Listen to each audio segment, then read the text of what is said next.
Hello, hello, hello, Taurus Collective. Ako po ito si James. Kamusta po kayong lahat? From James Tarot PH. Ito po ang inyong June 2026 manifestation reading. Alamin po natin kung ano po yung update at lagay ng yung manifestations at kung paano mo ito makukuha. Okay? So sit back, relax, and enjoy our reading. But first, ihanda mo na Taurus ang yung isang tanong para sa ating isang tanong, isang sagot. Kung meron po kayong pangmalakasang one question, hawakan mo yan. Sa dulo po atin po yung sasagutin using these cards. Okay? Let's begin. Holy Spirit, Spirit Guides, help me give Taurus the messages that they need this time. Inhale and exhale your cards for your manifestations. Nice. Siya nga pala mga mahal kong Taurus, maraming salamat po ha sa lahat po ng mga hindi nag-i-skip ng ads, nagla-like, nagko-comment. Malaking tulong po yan sa akin every time na meron po tayong libreng reading para sa inyo. So keep on liking, keep on commenting, and thank you po for not skipping your ads. Salamat po. So, in the background of your reading, meron kang the Two of Wands. Meron kang 2 and 2 here, telling you na talagang aligned ka sa iyong higher self. Kung ano po yung pinapagawa sa inyo sa lupa ay talaga namang nakatadhana para sa'yo. Kaya siguro minsan napapaisip ka, bakit ko ba to ginagawa? Bakit ko ba gusto to? Kahit marami kang question pero ginagawa mo pa rin, that is your alignment. No? Congratulations. So, in your background, alam ng yung spirit guides na nag-manifest ka ngayon para matupad yung isang plano mo. You're thinking hard enough for a move. Maaring meron kang bagong gagawin na trabaho, bagong plano sa buhay, plano sa bahay, may plano ka tungkol sa iyong change. Kung ano man tong change na ito, ramdam ko na minamanifest mo na sana mangyari na. Sana makuha ko na. Sana magawa ko ng tama. Sana maging mission accomplished ako sa planong ito. Ramdam ko na handang-handa ka nang kumawala sa mahirap mong kinalalagyan. Whether nahihirapan ka sa bahay, sa negosyo, sa trabaho, sa love life mo, gusto mo nang kumawala doon. Kaya ngayon nag-iisip ka ng paraan kung paano ka makaka-transition from one place to the other or one life happenings to the other. Meron sa inyo ba biyahe parang may plano kang lumipad, nakita ko ng visa, nakita ko ng ticket, nakita ko ng parang folder and folder of documents para nang sa ganon, garantisado yung paglipat. Meron ba sa inyo magmamigrate or lilipat ng ibang kumpanya o career path? Kung ano man yan, ramdam ko dito na pinagdarasal mo na sana itong isusugal kong next ay magkaroon ng magandang bunga para sa akin. This move will happen this month. Congratulations. In your core energy, meron kang the 10 of Wands. Meron kang 10-10 here. 10-10-10. Talagang sabi dito, ending, closure, pagsasara ng isang bagay na sabi mo panahon na para lumiban, panahon na para mag-jump or mag-risk sa mga bagong bagay. So, congratulations, ending ng pahirap, ending ng pasakit at papasok ka na sa bagong chapter ng buhay mo. Okay? So, ngayon, habang nag-uusap tayo, ito ang current energy mo. Itong energy mo ngayon, medyo nabibigatan ka or pagod na pagod ka na sa ginagawa mo. Sabi nga ni Catherine sa kanyang pelikula na parang pagod na siya. Pero for a very long time, pinagtiisan niya eh. Pinili mo, di ba? Pinili mo na tiisin to, kayanin lahat to, magsakripisyo, maging martir, di ba? Kung ito man ay mga responsibilidad na lahat inako mo, sabi mo, wala akong magagawa eh. Sa akin binigay, sa akin nakaatang, so kailangan ko siyang kayanin. Pero ramdam ko dito na gusto mo nang baguhin ang tadhana mo. Gusto mo nang maging magaan, maging swift, maging lighter yung buhay. Parang sabi mo, hanggang kailan ko ba papasanin to? No? Hanggang kailan ko ba dadalhin to sa buhay ko? So, this time, this June, makakaasa ka na yung minanifest mong pag-alis sa isang mahirap na bagay, mangyayari. Paano? Clarify pa natin. Ten of Wands, the Queen of Swords. Paano? Kailangan mo daw mag-decide. Ramdam ko dito, Taurus, na panahon na para magsalita ka. Panahon na para tumayo ka at sabihin, "Hoy, hirap na ako. Lahat to pinapasan ko mag-isa. May mga plano rin ako sa buhay ko. Pero hindi ko siya magawa-gawa dahil sa bigat na ito." So, you need to be the Queen of Swords. Speak up, magsalita ka, tumayo ka na, sabihin mo, "Hoy, hindi ko na to kaya. Pasanin nyo na to, kunin nyo na sa akin to. Because I need to prioritize something better for myself. Para makaabante naman ako, marating ko naman yung gusto ko, maka-push forward naman ako." Ito ang balakid. So, ibigay na yan sa pinsan, ibigay na yan sa kapatid, ibigay na sa anak yan, para ikaw naman magawa mo yung sayo. Panahon na para manindigan, panahon na to make a choice and make a big decision na hindi mo uurungan. Ito ay isang firm decision na papanindigan mo. Okay? So, mga mahal kong Taurus, ano ba yung manifestation mo this June? Ito na yung tamang panahon, tamang paraan para gawin yan. Comment down below your manifestation. Maniwala ka na mangyayari ito, it will happen to you. Okay? In the area of your blockings, ano pa yung humaharang sa inyo para matupad yung manifestation na yan? The Two of Cups. Rinig ko dito talaga, kulang kayo sa communication. Parang meron kang gusto, meron siyang gusto, tapos magkaiba. Either magulang mo ba to, or asawa mo, or mga anak mo, o co-worker mo. Ramdam ko dito na lumalabo yung plano dahil ayaw mong makipag-usap. Parang pagod ka na kasi. Ayaw mo nang mag-explain, ayaw mo nang depensahan ng sarili mo, pero naganais ka kasi ng pagbabago. Pero para mangyari daw yan, kausapin mo na. Yun ang kulang sa'yo eh. Na parang hinahayaan mo yung pride niya or pride mo na mangibabaw. Kaya kapag merong pag-uusap, lagi na uuwi sa away, lagi na uuwi sa diskusyon, pataasan ng ihi, pataasan ng pride, pataasan ng ego, at walang natatapos or walang nangyayaring maganda sa pag-uusap. Sabi dito, panahon na para ibaba yung mga issues at pag-usapan to ng malinaw para makuha mo yung patas, yung magandang resolution sa issue para makapag-move forward ka na. Yun daw ang humaharang sa manifestation mo. Kasi imbes na pag-usapan, umiiwas ka. Ang nangyayari tuloy, tumatagal, humahaba, lalo kang natatagalan sa pag-abot sa manifestation mo. Kaya kung sino man tong dapat kausapin, kausapin na. Okay? The Two of Cups, the Moon card. Yes, Moon card's all about kalabuan. It's all about illusion. It's all about fear. No? Marami kang takot tungkol sa pag-uusap na to. Marami ka ring kalabuan tungkol sa pag-uusap na ito or ugnayan na ito. Whether love life mo to, business partner, or magulang, or anak, or katrabaho. Kasi naman to na medyo malabo. Parang wala kang mapanghawakan sa kanyang sinasabi.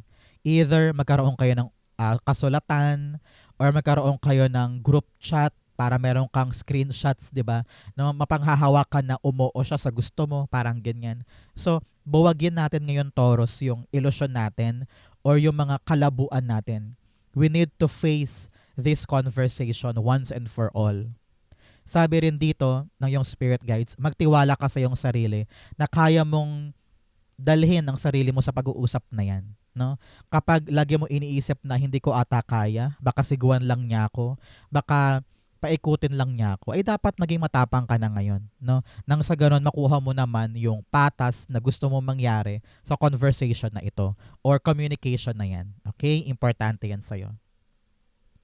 So, mga mahal kong Taurus, ano ba yung pinakamagandang katangian ng isang Taurus na proud ka na meron ka? Because it helped you a lot throughout your life. Okay? So, i-comment mo sa baba ano yung pinakamagandang katangian ni Taurus na meron ka. At paano siya nakatulong sa'yo. Comment down below. In the area of what you need to do, ano yung mga dapat mong gawin ngayon? Communicate. Tingnan mo siya. Lalaban siya, lalarga siya, kikilos na siya. Kahit parang feeling niya hindi pa siya sure or marami pa siyang mga alinlangan, lalarga siya doon. Sabi dito, kulang ka lang sa aksyon. I don't know why. Parang sabi, simulan mo daw sa text. Simulan mo daw sa tawag or sa chat. Ganyan. I-chat mo siya, kausapin mo siya, para nang sa ganun, mawala na yung burden na yan. You really need to speak up. You really need to make a choice to stand up na parang, okay, gagawin ko na to, a-actionan ko na to, bahala na. Ang importante, malinaw sa akin kung ano yung mga bagay na dapat kong gawin na susunod. Nang sa ganun, alam ko yung aasahan ko, alam ko yung hindi ko aasahan, at alam ko yung mga dapat kong gawin para mabuo na yung plano forward. Okay? Page of Swords, meron kang the Three of Pentacles. Sabi dito, makipagtulungan ka daw sa mga taong maaaring magbigay sa iyo ng idea kung paano mo lalabanan or actionan yung isang bagay. Halimbawa, ikaw ay naiilang na pumunta doon sa agency para magtanong kung nakapasa ka ba o kung kailan ka na lalarga or lilipad, di ba? Sabi dito, ask the people na kasama mo sa agency na yon para samahan ka. Kasi nga minsan, kailangan mo lang ng push, kailangan mo lang ng support system para magkaroon ka ng lakas ng loob na puntahan yun. So dahil sa tulong nila, sabi nila, sige Taurus, samahan ka namin. Sige Taurus, tulungan ka namin dyan. So pagdating mo doon, bigla-bigla meron kang malakas na kumpiyansa para tanungin sila na parang, okay na po ba? Makakalarga na po ba ako? Ano pa yung dapat kong gawin? So, these people will push you forward sa laban na ito. At kapag nandun ka na, makakabuo ka na ng matinong plano sa tutulayan mo. Kasi malalaman mo na yung sagot. Malalaman mo na yung impormasyon. Okay? Importante yan for you.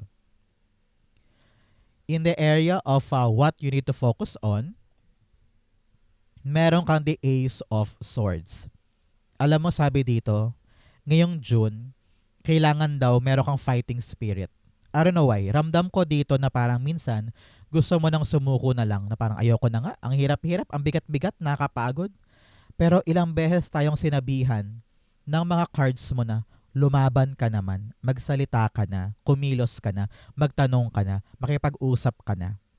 Kasi ang ending dito, ikaw ang maliliwanagan. Ikaw ang magkakaroon ng clear vision kung ano yung sasapitin mo dito. Kasi kung takot kang makipag-usap, takot kang lumapit, takot kang alamin, mangangapa ka eh. Mangangapa ka for a very long time. Kaya kung ikaw mismo ay nahihiya lagi, walang mangyayari, Taurus. Okay? Walang mangyayari kung mahihiya ka lagi. Kailangan dito, you have the fighting spirit, you have the will to win. Sabi nga sa show ni Willie dati, you have the will to win. Para makuha yung manifestation mo. Kasi ramdam ni universe yan. Ramdam yan ni God kung mahina ang loob mo or wala kang lakas para kunin siya or kunin yung goal na yan. Kaya paliwanagin mo sa sarili mo na kaya ko to, ipapanalo ko to. Malinaw sa akin, clarity, malinaw sa isip ko kung ano yung balak kong gawin. Para walang pagkapa, para walang aligaga, walang confusion. Dapat malinaw sa iyo yung gusto mo at kung saan ka pupunta at kung ano yung goal nito, ano yung purpose nito. Okay? Ace of Swords, meron kang the Five of Cups. Yes. Sabi dito ng yung spirit guides, out with the old, in with the new. Dapat daw malinaw sa iyo na panahon na para iwanan yung mga kinasanayan na alam mong wala ka ng growth. Sabi ko nga sa iyo sa opening natin, parang meron ka ng desire na kumawala sa pattern. May desire ka ng kumawala sa comfort zone mo na alam mong kahit komportable, hindi naman ako nag-grow. So, bitawan mo na yung kabitaw-bitaw para malinaw sa iyo na, ay, itong bagong bagay, ito yung para sa akin. Ito yung bagong purpose ko. Hindi na ako mag-back and forth sa past and present, 'di ba? Meron ka ng isang tututukan at 'yun ang ipapanalo mo, no? Maganda 'yan para sa iyo.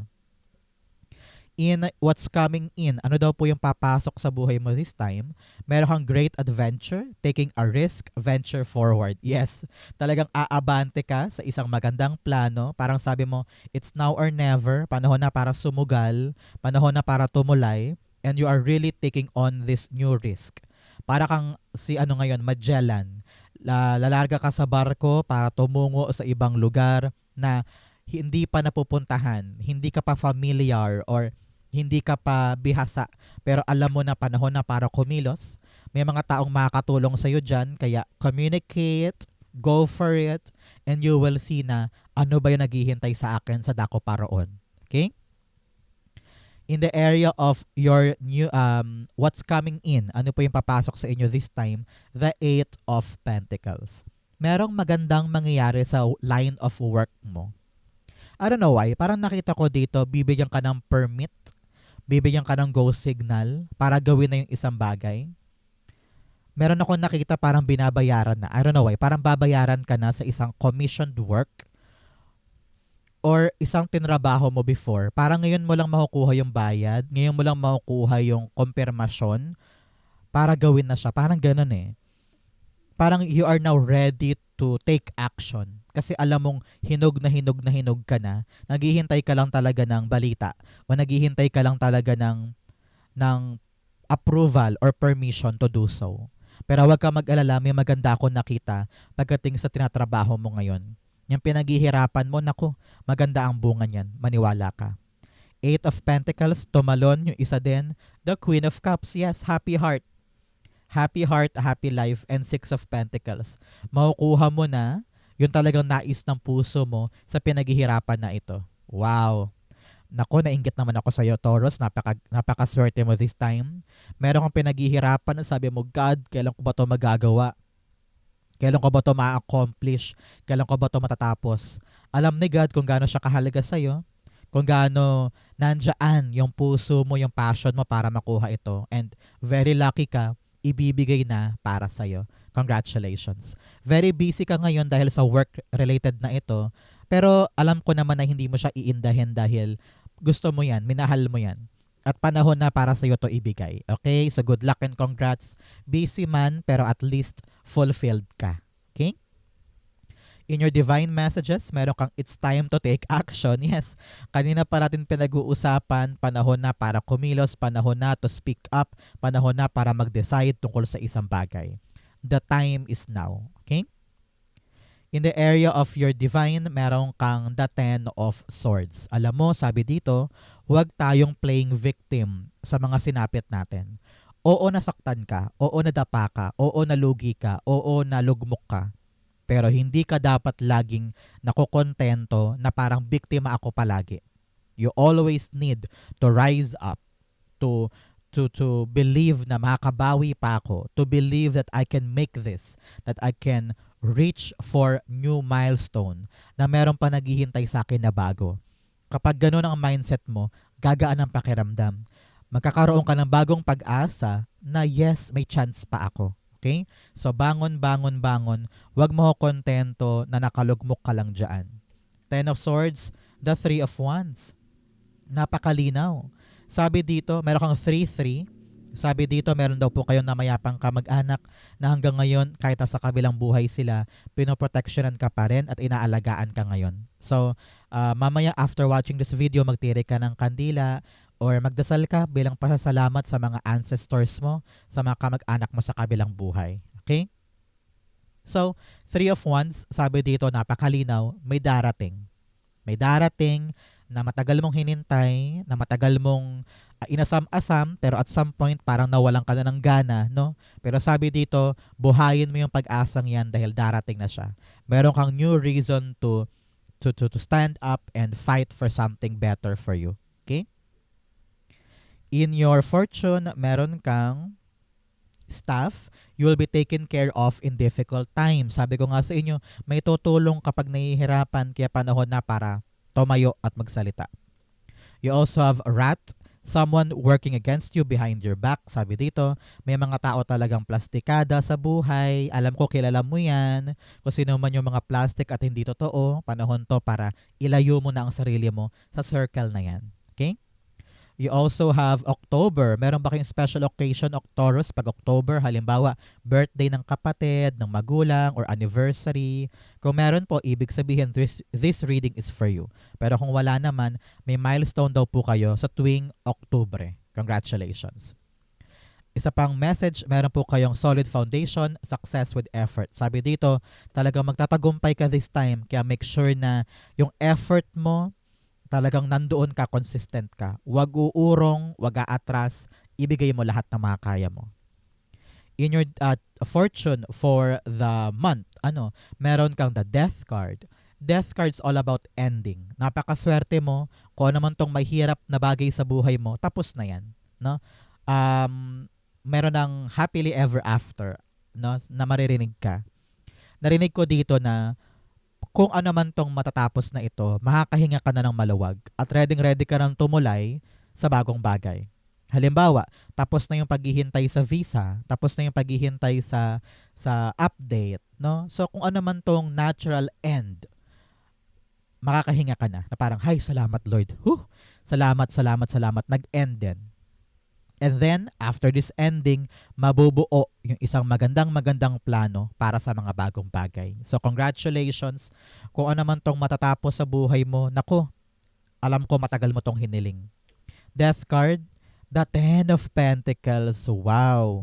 Sabi dito, ngayon na mag-i-end yung suffering mo tukol sa nilalakad mo para sa pampamilyang longevity. Halimbawa, tapos na yung struggle mo sa negosyo, parang okay na ulit, gumaganda na ulit yung kita, o kaya meron mag-i-end na suffering pagdating sa away sa pamilya, away sa mana, or matagal nang nakabinbin na legal document pagdating sa mga naiwan na property. Kaya ngayon parang makukuha mo na yung para sa'yo, makakalarga ka na. O kaya nakita ko dito na kung ano man tong mga bagay na titigilan mo na, ngayon mas ipaprioritize mo na yung seryosong long term. Halimbawa, na-realize mo na itong trabahong to, paandap-andap, mas maliit pa sa minimum wage, na-realize mo na, ay, parang hindi ata para sa akin yan. I-end mo na para simulan mo na ngayon yung isang bagong gagawin mo na pangmatagalan, na talaga namang alam mong hindi ka paandap-andap at medyo mas malaki pa yung sweldo. Parang ganon. So, you are now very serious for long term at puputulin mo na yung dahilan para mapurnada ka. Okay? Congrats and good luck po. In the area of your near future, meron kang the star card. In the near future, bubuti na ang lagay ng buhay mo. Nakita ko dito gagaling. Nakita ko dito na parang kung dati magulo, ngayon aayos na. Para meron ka ring marireach na milestone, nakita ko yan. Kung ano man tong planong to, abot kamay siya. No? Ito dati plano lang, iniisip mo lang, kaya ko ba to? Magagawa ko ba to? Pero sabi dito, yes. Iyong-iyo, kuhang-kuha mo. Congratulations. Star card, the Seven of Wands. Si Seven of Wands here, sabi dito, patuloy mong depensahan, ipaglaban ng plano mo. Hindi porket ang gandang-ganda sa isip, ay talagang kapos ka naman sa aksyon. Siyempre, hindi naman pwede, di ba? So, pinapayuhan ka dito na yung laban mo, yung tapang mo, na ipaglaban, depensahan yung pangarap. Nako, napakaganda ng balik sa'yo. No? You will prove to everybody na nagawa ko, nakuha ko, nakamit ko. Congratulations. Okay? Ang missing puzzle piece, ano yung pinakakulang kay Taurus ngayon para makuha mo na yung manifestation mo? The 10 of Cups, talagang 10, 10, 10, 10 ang meron sa'yo. Sabi dito, parang you need to be closer to your family. Kailangan daw magkaayos. I don't know why. Meron ka bang mga issue sa pamilya mo? Kung meron mang issue sa mga mana, sa mga hatian sa pera, sa negosyo, mas maganda daw na payapa. Harmonious ang relationship kasi factor yan sa energy and frequency ng manifestation mo. Nahaharangan dahil sa negative energy. Kaya kung may problema sa pamilya, tulungan. Okay? Tulungan kayo. While for others sa ibang Taurus dyan, tinatawag ka na habang buhay lang bang pangarap yung iniisip nyong gusto nyong makuha? Sabi dito, magtulungan ng pamilya para makuha yung dream na ito. Halimbawa, dream house, dream car, or dream na makapunta sa abroad, or dream na mapatapos yung mga anak, no, kailangan tulungan kayo. Hindi pwedeng ikaw lang yung may gusto. Kailangan lahat kayo gusto rin yung bagay na yon para maganap siya sa buhay ninyo. Okay? Importante yan. The 10 of Cups, you have the Ace of Wands. Yes, kailangan din daw dito ng confidence. I don't know why. Parang sabi niya, na itong planong to para sa pamilya mo, dapat matapang ka na panindigan siya. May confidence ka na, sige gagawin ko to, sige aabutin ko to, sige kukunin ko to. Kasi puro pangarap lang, puro dada lang, wala mangyayari. Kailangan uma-action ka din and you also believe in your plan na ito'y masusungkit. At kailangan daw makabago yung atake mo para makabago din yung outcome. Hindi pwedeng makaluma. Hindi pwedeng tried and tested na, alam mo nang hindi gumagana ngayon, ginagawa mo pa rin. Sa panahon to have that spark, have that fighting spirit, have that motivation and dedication para to pa rin na this time yung pangarap para sa pamilya. Okay? Importante yan. So manifestation dusts po para sa inyong lahat. Magaganap na yung manifestation mo. So now, dako na tayo sa yung isang tanong, isang sagot. Close your eyes and concentrate on this one question. Inhale and exhale. Isipin mo ang tanong mo. The answer is the 6 of Wands, the 7 of Wands, and the Queen of Swords. At the bottom, meron kang the Page of Pentacles. Sabi dito, yung question mo, kung talagang gusto mo yan, yakapin mo. I-prioritize mo para ma-solve. Sabi dito, panahon na para manindigan ka, tumayo ka, magsalita ka. Kung talagang alam mong para sa'yo yan, ipaglaban mo. Kahit pa maraming tao sa paligid ang ayaw sa'yo niyan. Kahit pa maraming sumasalungat o tumutuligsa sa gusto mo mangyari. Pero if you know in your heart na akin to gagawin ko to passion ko to love ko to So panindigan, ipaglaban, and stand tall, no? Putulin mo na yung mga bagay na humaharang sa'yo para makamit yan. Soon, you will celebrate dahil panalong-panalo ka dyan. You will win this, you will get this with flying colors, and you will prove to others na tama ako. Kahit solo lang ako, kahit walang sumusuporta sa akin, kaya ko tong mag-isa. Ipapanalo ko siya. Kaya ngayon, aralin mo, pagsumikapan mo, wag mo i-take for granted, i-prioritize mo yan para sumunod itong mga to. Maganap yung pagkapanalo at victorious ending sa bagay na yan. If you're waiting for the answer na yes or no, the answer is yes. Yes na yes na yes na yes. Kailangan panindigan, kailangan ilaban para manalo. Okay? Sa Taurus, ito po ang inyong isang tanong, isang sagot. Ganon din po ang inyong June manifestation reading. Sa po kayo nakaresonate, comment below, babasahin ko po yan. Thank you Holy Spirit, Spirit Guides for the clarity and messages na dapat malaman ng mga Taurus this week. Thank you po for watching hanggang dulo. I love you. This has been James for James Tarot PH. God bless everybody.